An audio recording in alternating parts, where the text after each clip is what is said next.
AI was a big part of me loving basketball. He just had that swag every time he stepped on the floor, like he was the best player on the court. Growing up, that's definitely somebody I idolized. That was my favorite player. Iverson, yes! You know, AI is, one of the best guards to play this game. He was a small guard that just did it his way. He is the man! Me growing up, AI is everything. What I want to ask you is, can the story of basketball be told without Allen Iverson? No. No, I'm a product of Michael Jordan, Isaiah Thomas, Magic Johnson, Charles Barkley, Shaquille O'Neal, all of the guys that paved the way for us, man. A 6-foot down, Adam Jones now. Number 3, put it together for Allen Iverson. You're talking about a 6-foot, stretching it, 165-pound phenom. Let's go, baby, knock out Mike Tyson style. He was the guy everybody talked about growing up. He led a revolution. I see a lot of guys that are small in stature wearing number 3, and I know that's why they're wearing it. His game transcends, and a lot of guys try to be like him in so many ways. And this kid's an incredible talent. He was an assassin with the basketball. What a play by Allen Iverson! Oh, my goodness! A lot of people try to put people in the boxes. He's a point guard. Back then, Nah, I'm a killer. I'm a two guard. I was a killer. You're two guard in a point guard body. I guess if you go by size. Right, but you felt you didn't go by size. Nah, I was just a dude that would do anything to win. Honestly, my first impression of him was, man, this guy's small. He kind of played bigger than his size. He didn't fit in the NBA. He's too small, he's too skinny. Hey, the boy was Rookie of the Year, he was MVP. You know, he did everything. He's a small guy that dominated a league that quote-unquote supposed to be dominated by bigger guys. Too strong! No! He didn't back down. I don't care if it was Shaquille O'Neal, Stephon Marbury, Ray Allen. He was ready to take a challenge. Michael Jordan, he was fearless. A big house expected in the big house tonight. 76ers and the Chicago Bulls, a special night. I was there when he crossed up MJ. Everybody was waiting for that matchup the whole night. Iverson has Jordan. The crowd is into it. Allen shakes free, gets 2! Mike said no. Allen said yes. The bucket, the crowd loves it. And everybody just freaked out. He crossed over Jordan. Oh my God! I'd have to say, after winning the lottery, him making that shot took the hopes and expectations of the Philadelphia sports fans each time ratcheted up one more. So you saw, maybe the team wasn't good at the time, but we had a star in which we could put the burden of the franchise on, because that move against the best player on the planet, Michael Jordan. The love of AI in the city of Philadelphia. Talk about that for a minute, and then the next step was... You have no idea. But go ahead. I want you to hit that. And you go ahead and tell me about that, because it was different when I got a chance to see the way you interacted and the love of AI in the city of Philadelphia. It's like no other. AI has it going on. The only thing I can compare it to is the love that the fans share with Mike in Chicago. Allen Iverson. He's a man. He the best. He the best.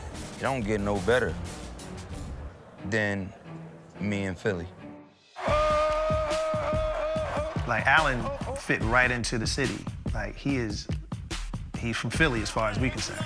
Not a tough town if you fully submerge yourself into Philadelphia. And that's what Allen did. I mean, you would see him, around town. And that's why I think Philadelphia, they want to see their pro athletes being one of them. We loved him from the start, from the beginning. When he came out of Georgetown, we knew there was something special about him. Raw lightning. Wait till you see him play. What a nifty play by Iverson now. Iverson to the bucket. Now this is going to be something twisted. I do not believe the back. Got the layup. What a play! He just represented what the city was about, and I guess what the city's always been about. My entire 8 years there, they treated me great. And years later, when Allen came, that guy gives maximum effort. If you play with maximum effort in Philly, they're gonna love you. When you look at sports organizations in the past from Philadelphia, from the Broad Street Bullies and the Flyers to the Eagles back in '92 with the defense with Reggie White and Jerome Brown and all those guys, we've always been known as a tough town. And Allen represented that mentality, that Philly mentality. We tough, and we go hard. Every time I come in this gym, in this arena, I hear my favorite song. Y'all voices. So it's time for y'all to play that song. Let's make this noise and get this party jumping. Iverson to the floor, to the hoop. Yeah! Oh, yes! Allen had a symbiotic relationship with the crowd in Philadelphia. To this day, he still has that love. When Iverson was rolling here at the center, what did he do? He went over and he put his hand to his ear, and he went over across from the Sixers bench to that crowd and wanted the feedback. And the little guy, the MVP, trots to the sideline, asking from the fans, let me hear you. That is one of my favorite moments, because I know we're winning. I know the place is abuzz. There are very few things where you can get 20,000 people in the palm of your hand. They were showing the love for what he was doing performance-wise, like unbelievable basketball feats, and they were pouring it back, and he loved that. That, I think, is one of the everlasting images for Iverson here in Philadelphia.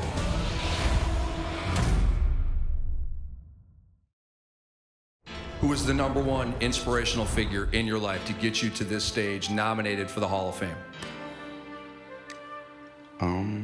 I would say my mom. For having me. Let's look all the way back. Young AI, who got you into the game of basketball from a grassroots level? You know what? I hated basketball. Wait a minute. AI hated basketball? Yeah, I thought it was soft. You know what I mean? I was always a football player, and one day my mom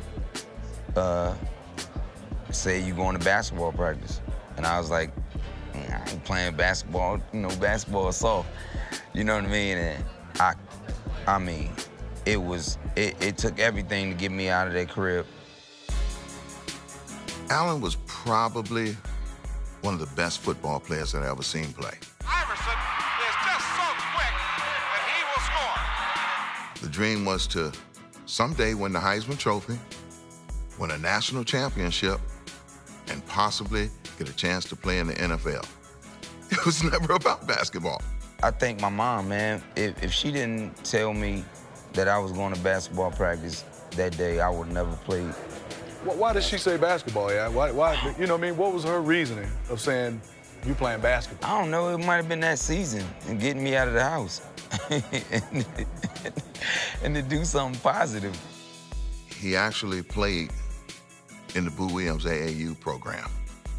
I told Boo, I said, "Boo, it's gonna be a time where you're just gonna have to, stop playing this basketball because you gotta get ready for the NFL." And Boo looked me in the eye and he said, "Mo, I'm gonna tell you something. This kid has a future in basketball." I used to instill in him, you have such a love for sports, you have such a love for the game.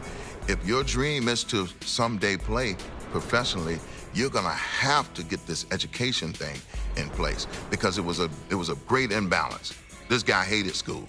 This guy did not want to go to school, man.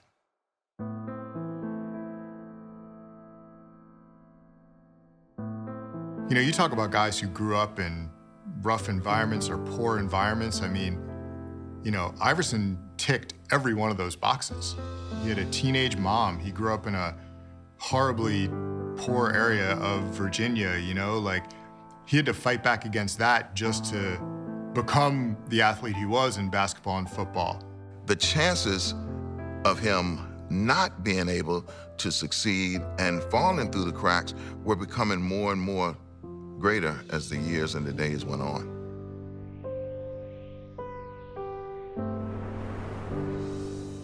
His senior year, he gets arrested in this bowling alley incident that's been, talked about a lot. Gets indicted on like an anti-lynching statute. So something completely backwards. He goes to a bowling alley with a bunch of people and a fight breaks out, and he's the one guy out of everybody that gets sent to jail. All these schools that were pursuing him basically drop out. And Georgetown remains the one, and John Thompson remains the guy to say, like, hey, I'm still behind you. Allen was with me at Georgetown. The whole time he was at Georgetown, not one time did he ever come to me and mention his incarceration and say that those people had done him wrong, and they did. Georgetown. Where did Georgetown, and why Georgetown over the others? They gave me a chance. You know what I mean? Like, I had the greatest coach in the world. You know what I mean? The greatest inspiration for me was that guy. Like, he cared about me. It wasn't just about basketball. You know what I mean? Like, he cared about me as a person, and he saved my life. You know what I mean? Because I had no options. I was recruited by everybody in the whole country. Mm-hmm. And then once the incident happened, it was over. Nobody, no more letters, no more nothing. You know what I mean? And my mom went out there and pleaded to him and asked him to save my life, and that's what he did. I can't tell you most of the things she said to me, other than the fact that she said it emotionally and with a lot of compassion and love for him. But the one thing that she said to me that hit home was that if you don't take my son, they'll kill him. What was about John Thompson, how he prepared you as a man? Listen, my name was...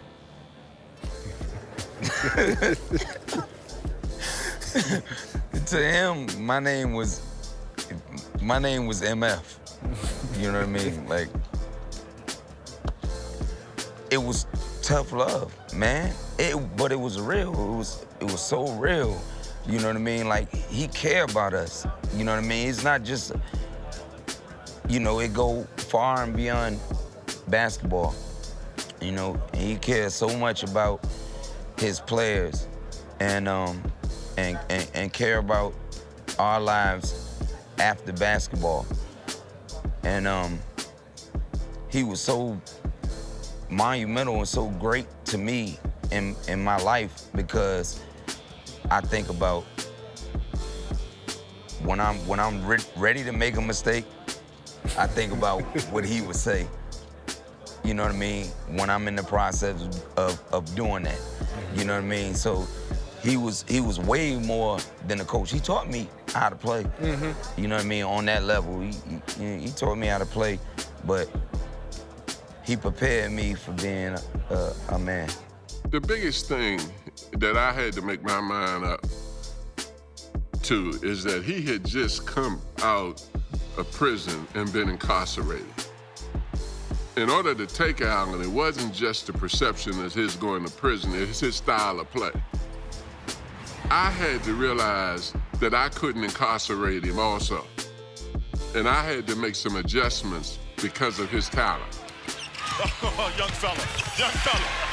You gotta watch him. He's got very good foot speed. You see, that's Allen Iverson trying to go up and get it. He's the toughest guy, pound for pound, that I've ever seen play basketball. He had a heart bigger than his body. Did he take advantage of it? Yes, he took advantage of it and became one of the best damn players to ever play in that league. And I feel honored that I had an opportunity to coach him. To see him on the court, and under someone like a John Thompson, a tough, powerful guy, and to give him a full reign and let him play like that and sparkle the crowds, that's what we needed here in Philadelphia. That's what I know I needed to turn this franchise around. I mean, I don't know everything about the NBA, but I feel as long as I have these people here at Georgetown, my family and friends, along with Coach Thompson and Miss Felon, then I think I can go a long way. I think I can be successful.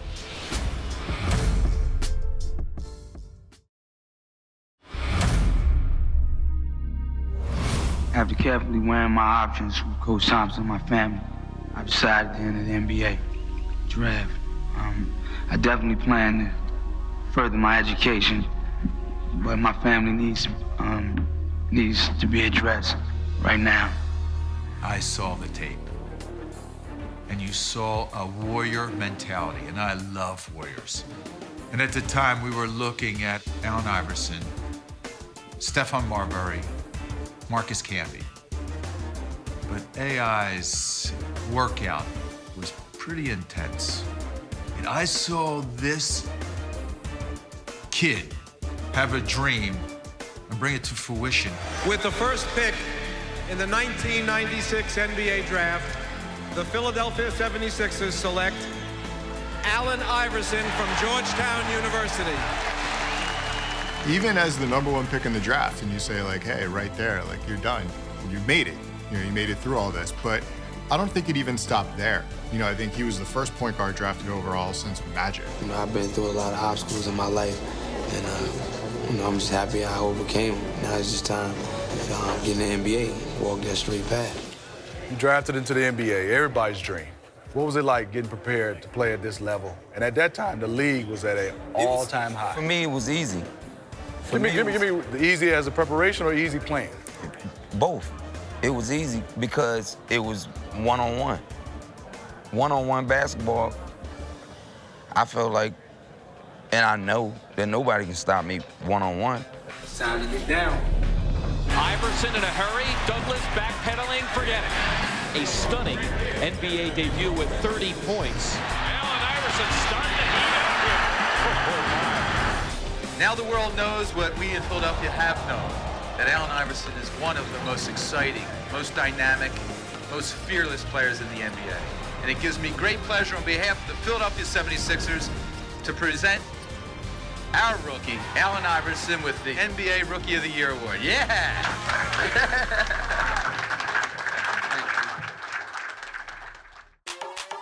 Larry Brown, one of the best teachers they've ever had. And maybe the most important acquisition they made last summer was Larry Brown as their head coach. When I got him in Philly, the biggest change for me was I wanted him to go from being a point guard in his mind to being a scoring guard. And it's Iverson, one-man highlight film. Larry Brown, in his coaching history, had taken guys who had been playing the point and said, no, you know what, he's a 2. And that's what he did with Iverson. He's a scorer. Just because he's 6 feet tall does not make him a point guard. You know, and you look at the NBA now, and those definitions aren't really as defined as they were back then. Jackson with him. Iverson makes a tough play. You know, with him and Snow, and then him and Aaron McKee, who could guard, you know, 3 positions. And that was the uniqueness of our team. We had 3 or 4 guys that could guard 2 or 3 positions. You know, it allowed Allen to be himself. You know, it took me a while to learn how to allow Allen to be Allen. We don't wait. We're not waiting. I was not trying to wait. I was not waiting. I didn't know where the screen was at. And a lot of the things that he did that frustrated me, I realized there was a young kid trying to find himself. You played for Coach Larry Brown. Play the right way. I played for Larry in Olympics. Greatest coach ever. Why? Because he's just the best. When you're a basketball player and you know the game and you understand the game, and when you learn to get better, you have to recognize people like that. Like, he just know it, bruh. You know what I mean? He's just great. X and O's. And even outside of that, like, you know, he just know what he doing. I think God put me here to coach Allen Iverson. And I look at that as an honor. And at the time I was coaching him, I don't know if I would have said that. The only regret that I have as an athlete is not buying into what he was selling earlier in my career. What was he selling? What was he wanting to you? What was he wanting? He was preparing me to be the MVP. and I didn't get it because of whatever reason. I always loved him. I always care about him. But for whatever reason, I wasn't buying into it, and that's the only thing that I regret in my career. I'm tired of everybody talking about my relationship with Allen Iverson. I wonder what your relationship would be with any employee that you might have who doesn't choose to come to work on time or doesn't choose to come to work at all. Yeah, I was late for practice, but believe me, the times that I heard the stuff, I mean, nobody would put up with that. I mean, and I'm not even brave enough to miss that many practices. They both wanted the same thing, but they went about it a little bit different. Where Coach Brown was this regimented coach.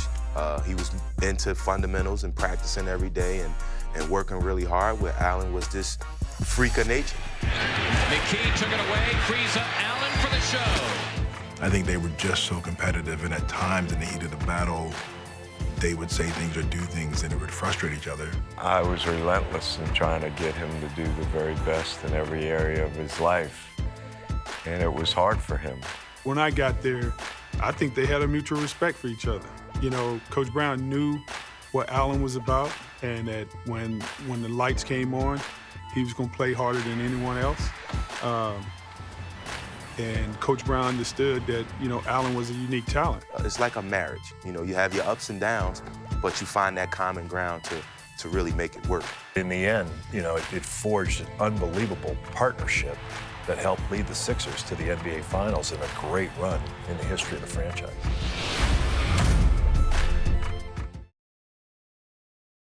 Kobe, you talked about Allen Iverson.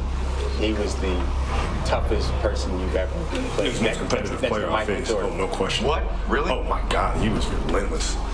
He'd attack from the beginning of the game to the end of the game. And this is a player that I always had to pay attention to. So he always had me on my toes. And there's not another player that did that. He kept coming. Unbelievable shot by Allen Iverson. Allen Iverson right down the pipe. Since Iverson is feeling it now. But you are helpless when AI has it going on. We start the season off 10-0, and we have a great season. Great season. Bubba Chuck is phenomenal.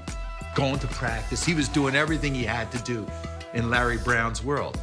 It's just important for you to just, you know, hold your own, man. Just work hard on everything, you know, that you want out of life. If it's basketball or anything else, you know, just work hard at it and, you know, hopefully something good come out of it. Not a lot of people win that MVP.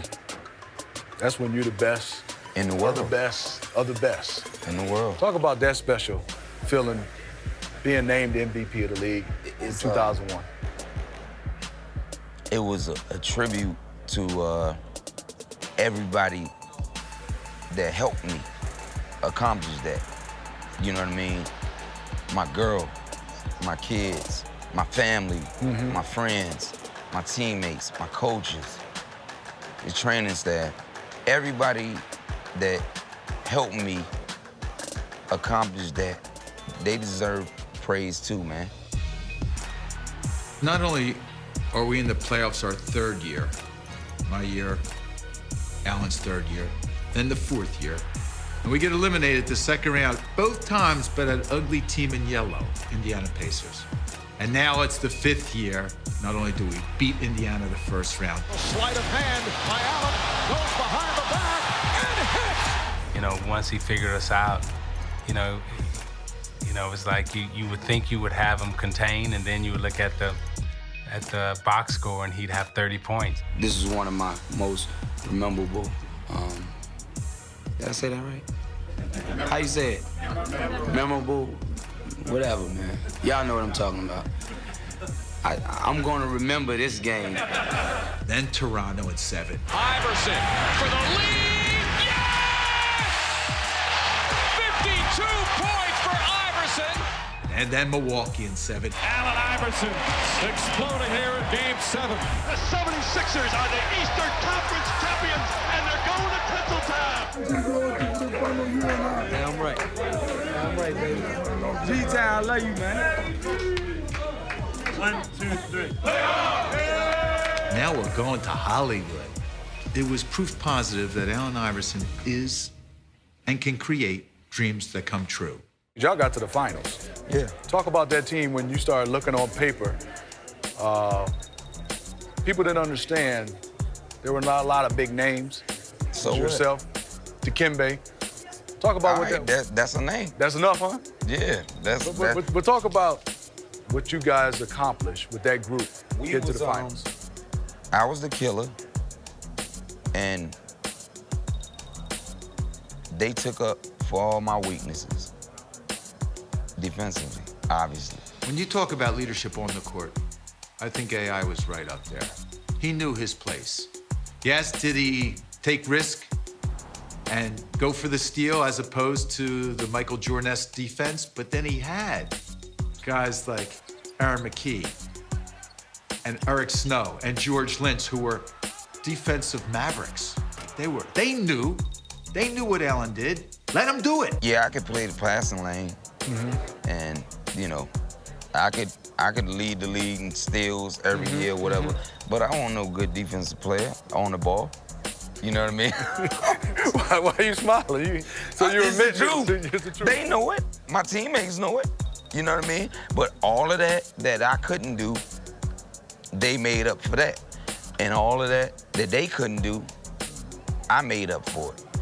So that's what made us a great team. That's what made Billy King a great general manager, because he put the people around me for us collectively to be successful.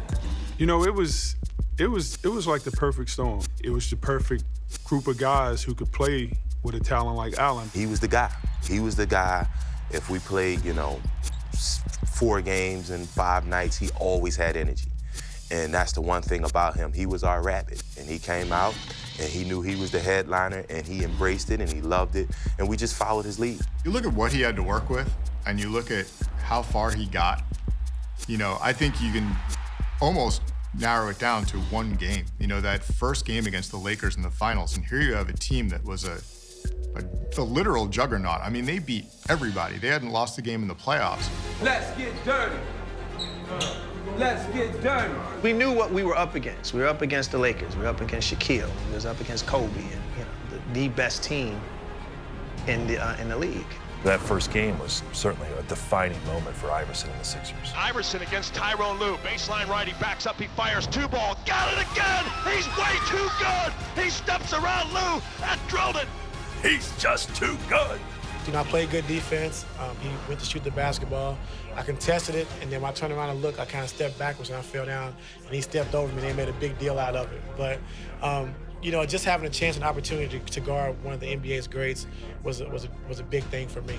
Here's Allen Iverson, little 6-foot Allen Iverson, 5'10", bringing his team to LA, and they beat the Lakers in LA in Game 1 of the finals. Sixers shocked the world with a Game 1 victory here over the world champion Los Angeles Lakers. And at the end, we all excited, jumping around, and we happy to win Game 1. And he just kind of looked me in the eyes and grabbed me and said, man, we're going to win this series. Calm down.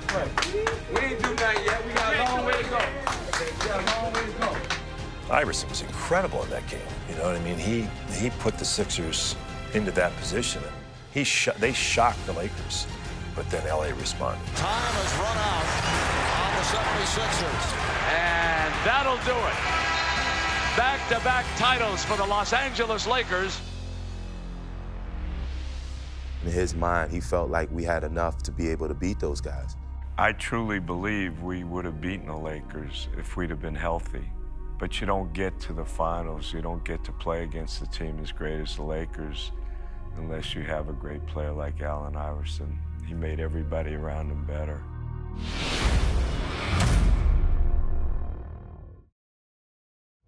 We sitting here, I'm supposed to be the franchise player, and we're in here talking about practice. I mean, listen, we talking about practice. Not a game, not a game, not a game. We talking about practice. I remember where I was because I saw it on the news, and I happened to turn on Comcast Sportsnet to see it live. I'm thinking, get him off! Get him off the dais! not a game. Not the game that I go out there and die for and play every game like it's my last. Basically, you know, you lose your last game, you're trying to get better. I said Allen had to do things a little bit differently, and he's heard that from me so many times. He was just tired of answering the same old question, and that was his reaction, but that didn't define Allen Iverson. Not the game. We're talking about practice, man. I mean, how silly is that, man? We're talking about practice. You know, everybody talks about Allen Iverson practice rant. I'm pretty sure he wasn't practicing well when they were making it to the finals. But when you lose, that's the double standard. You get free reign when you're a great player and your team is on top. But when your team is losing, you're gonna get criticized. That's just the way it is. The worst part about being in the NBA is a dude like me dealing with the media. And when you feel like you're the villain and they just effing with you all the time. The world called me the MVP. You talking about getting rid of the MVP for? It used to bother me, man. You know what I mean? Like when you know somebody is just trying to irritate you. You know what I mean? And you feel it in your heart. When we talk about practice, I have to laugh about that, because the happiest days of my life is when he didn't practice. That little guy came to work every damn day and played hard. You know, and we'll go through, oh, we're talking about practice. I mean, total lie in terms of how that was interpreted. It's funny, I laugh when I hear it. I say it too. But when it came time to win a game, or when he stepped between the lines, for a coach to know somebody's going to give you his very best every minute of every game, that's an unbelievable feeling to have. He was a player a polarizing figure where people loved him, people didn't like him. He was the fodder for talk radio. At a certain point, I think Billy King and the Sixers realized it was time to move on. I mean, I'm the franchise player here. You know, I don't know any franchise players that come off the bench. I don't know any Olympian that come off the bench. I don't know any All-Star that come off the bench. I don't know any former MVP that come off the bench. I don't know any three-time scoring champion come off the bench. I mean, I don't know any first-team All-NBA come off the bench. Why Allen Iverson? Why should I come off the bench? There comes a time, you know, there's only a few select players that are able to play their career with one franchise. And for Allen, it just didn't work out that way.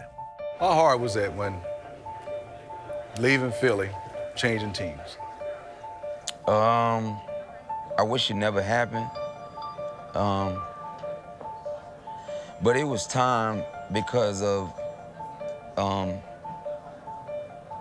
what I wanted, you know, as far as giving the city. Like if you're not gonna do what I think needs to be done to help us all, I'd rather be gone. You know what I mean? And I wish I would have just stuck in there and not left. You know, I wish I wouldn't have left. At the time, you make a decision, and I thought it was best for him and for the organization. I thought it would give him a chance to go and win with the team that was trying to win now, and we were at a team that was adding some youth and sort of rebuilding. And so I thought at the time it was the right decision, and looking back on it, probably still is. What's up? Finally made it. Denver, where I belong. Iverson to Melo, alley-oop. That's all I wanted to be, is welcome. And just give the Denver Nuggets everything that I've been giving the Sixers for 10 years. Denver, Detroit. Detroit was my hometown. A bad situation for me, Steve. Why? Because I was told something, and I was promised something that wasn't to be. I'm not sure what the conversation was between him and Detroit, but I knew Allen Iverson didn't come to Detroit to come off the bench.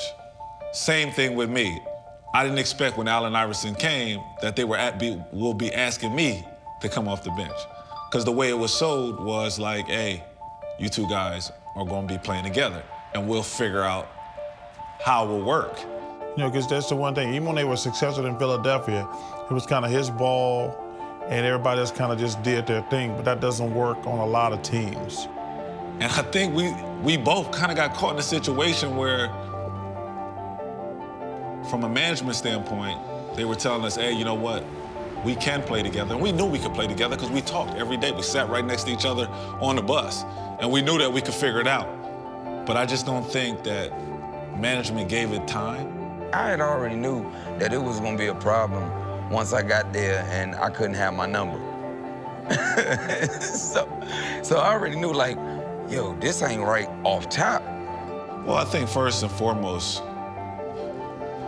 when Chauncey got traded, a lot of people didn't want to accept it. Me too. I didn't want to accept it at the beginning. Not the simple fact that he was traded for Allen Iverson, but the simple fact that he was traded. So when Allen came in, it's like, all right, you know what? He still wore the #1 jersey. Chauncey wore the 1 jersey too. So a lot of people couldn't really get over that. Then Memphis. Short stay. I was going through too much in my life. You know what I mean? I was going through a divorce, and my daughter was sick. I wasn't able to give them the Allen Iverson that they wanted. You know, I think the way he played and kind of his mindset, you know, both led to the way his career ended. You know, could have it lasted longer? Yes. Could he have compromised in some ways to, you know, either be a scorer off the bench for somebody, be more of a facilitator? In a vacuum, sure. But I just don't think Iverson was wired that way. I think that motivation, that inner drive that made him who he was and the exceptional player and athlete that he wasn't able to dial that back in the later years when his physical skills began to erode a little bit. And everybody has to accept a different role. You have to be flexible. And I think that probably was a tough transition for him.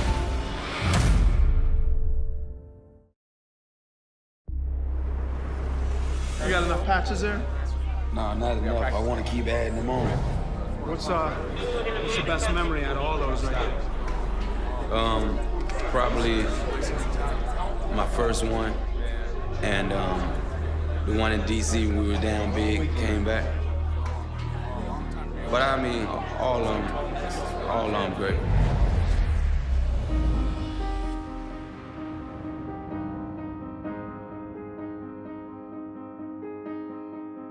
Obviously, everybody know why we're here.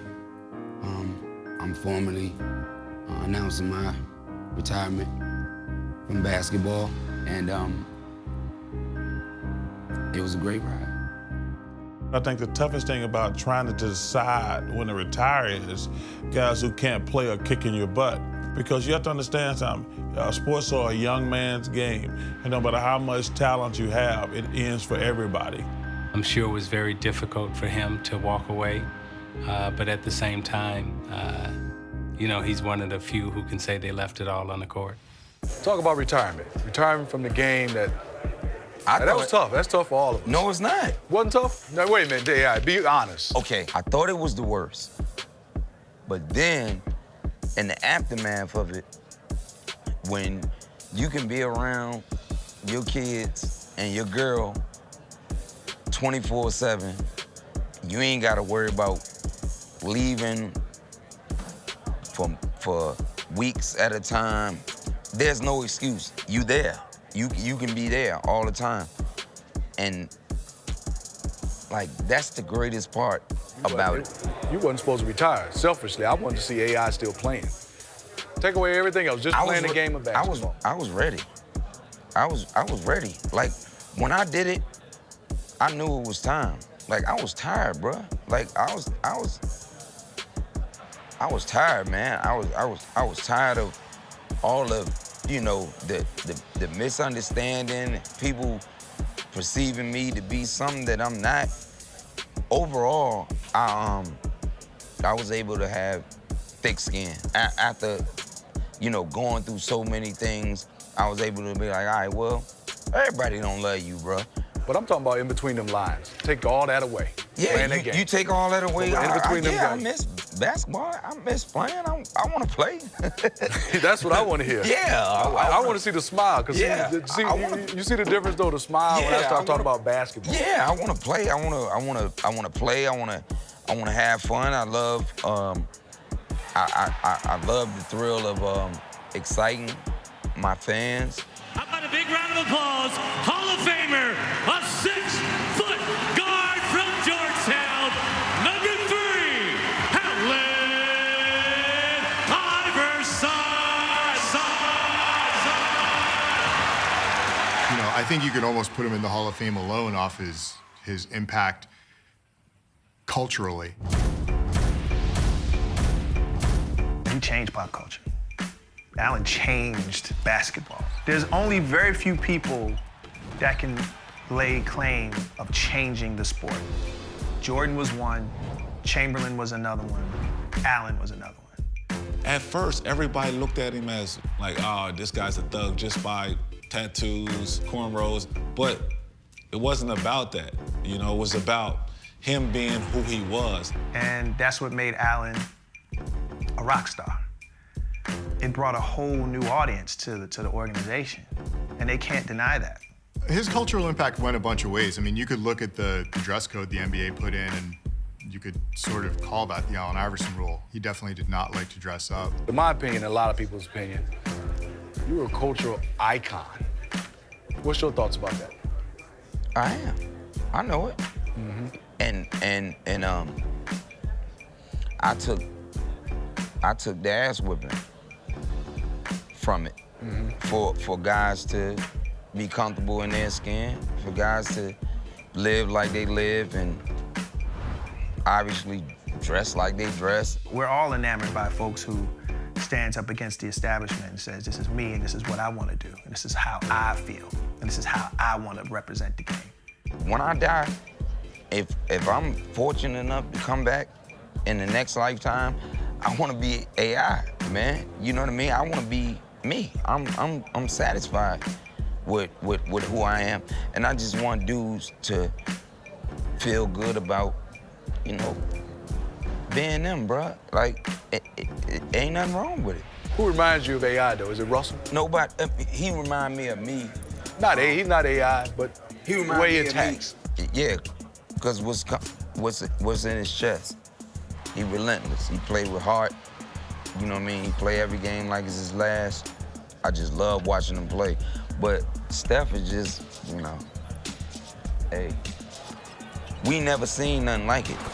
But it's another little dude, a little guy, 10, 15 years old, that's gonna come along, and we gonna be saying the same thing. I ain't never seen nothing like this. Right. To me, in my eyes, Mike is the greatest to ever do it.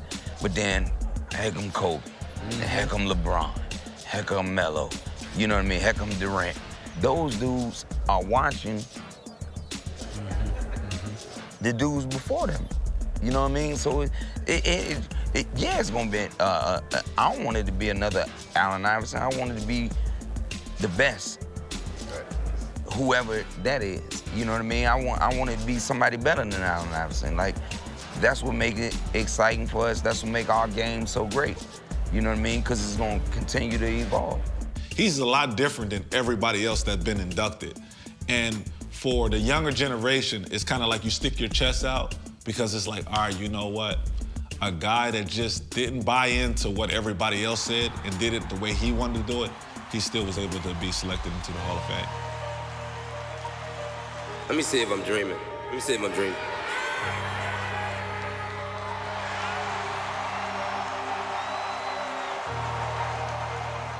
As I always said to him, you're the author of your story. You get to have the last say. So he never concerned himself about what people thought about him. Only thing that mattered to him was the people that loved him and the people that was in the circle. They wanted me to talk about how much y'all love me But trust me and know that the feeling is mutual. You know, just sitting here in this moment, I'm saying to myself, you know, damn, you know, Dr. J, Charles Barkley, Moses Malone, Mo Cheeks, Bobby Jones, are you serious? You know, my name can be mentioned with those names.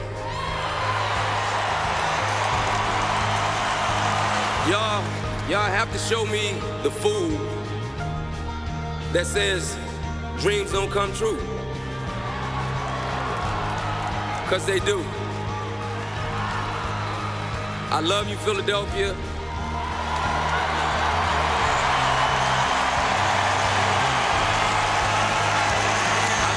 I love y'all for accepting me and let me be me, let me make my mistakes, let me be human, let me learn from them. Just embracing me and making this my home forever.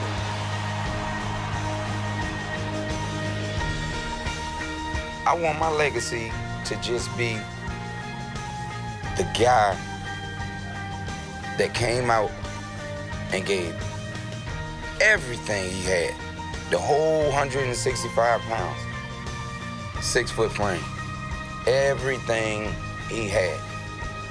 I'm up here getting emotional with you guys from this. So imagine what it's gonna be when that day come. Like,